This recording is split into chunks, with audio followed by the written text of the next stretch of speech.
So anyway, just wanted to give you guys a quick update. Got it all set up last night. Did a firmware update, and then this happened to the Ace Pro. So the S1 works just fine, but the Ace Pro seems to be dead. Not sure what happened, but already got a hold of Anycubic support. They already got back to me. Good support. They asked me to change the power cord that was in the printer to the power cord that was in the Ace to see if that was the issue, and clearly it is not. If I turn this off and I turn it back on, it never starts up its boot cycle. It's supposed to blink that light really briefly, and then you can hear the stuff kind of grab. It doesn't do anything at all. It doesn't feed any filament. It doesn't do anything. It doesn't even show up in the list.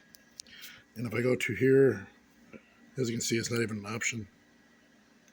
And pretty sure I have it hooked up right.